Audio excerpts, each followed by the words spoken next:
Alright, so in this first clip, what I'm gonna show you is they're gonna be breaking down what happened under the water when they found out about those extraterrestrials slash aliens. And we're gonna recap after that. Now, let's take a look at this. 7 Russian divers are at a depth of 50 meters when suddenly the frogmen realize they are being watched. These strange humanoid figures were much bigger than human beings and appeared to be wearing helmets of some sort. What on earth are we to make of an encounter like this? It's one thing to talk about USOs, but quite another to talk about humanoid entities deep in the lake. These were large beings, human shaped but like 9 feet tall, wearing what seemed like very tight-fitting silvery suits. Not your normal scuba gear, basically. Swimming in the water, what they've come to call the swimmers of Lake Baikal.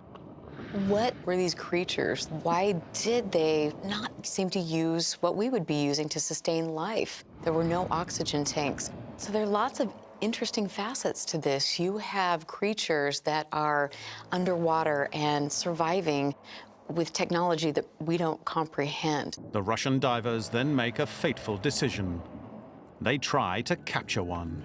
The divers attempted to capture one of these creatures, but at this point, so the documents say, the entities reacted.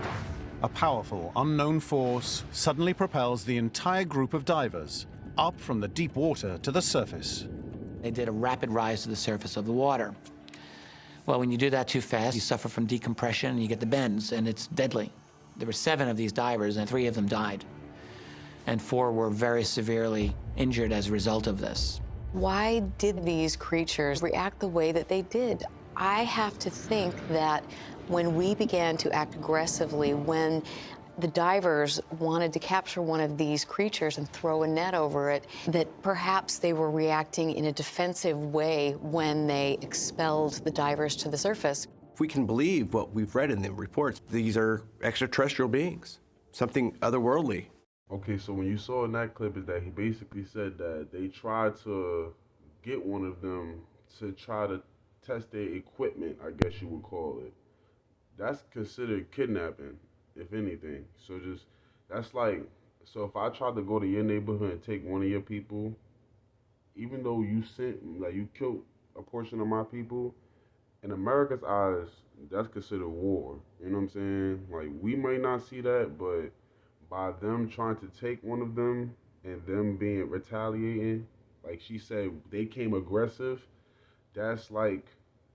You know what I'm saying? We might not think it, but that's war. That's like invading. You know what I'm saying? So now in this next clip, you're gonna basically see that the guy's gonna break down. They're going back to go get it because they have seen the technology and now they want it. So look at him say it himself. Out. And if that's the case, what could they have been trying to keep secret? They would be concerned about the potential threat, but they'd also be intrigued to know what these entities were, what the technology that they possessed was, and of course, could they acquire that technology themselves? And indeed, weaponization is always something at the back of the mind of any government official looking at the UFO and indeed USO mystery. If there's a technology down there more advanced than our own, we want it. Now, this is the last part. So you saw in the video that he broke down that they want it. Now I'm gonna show you an article at the end of this video where it says, this is where you can't trust them, where it says that they found $1 trillion worth of minerals in the ocean, right? And that how Russia and China and America and I think Canada, if I'm not mistaken, all have access to go get this $1 trillion access worth of minerals in gold and copper and all this other stuff. Now, when you think about that, this $1 trillion worth of stuff, where did it come from?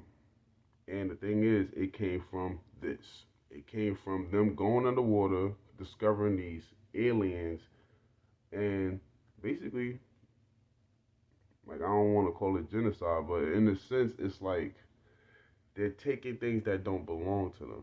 And the thing is, when they start talking about these UFOs in the sky, who is to say it's not these UFOs that came from the aftermath of the wars that's going underwater? Time, your eyes deceive you. But keep your eyes open, because every once in a while, the world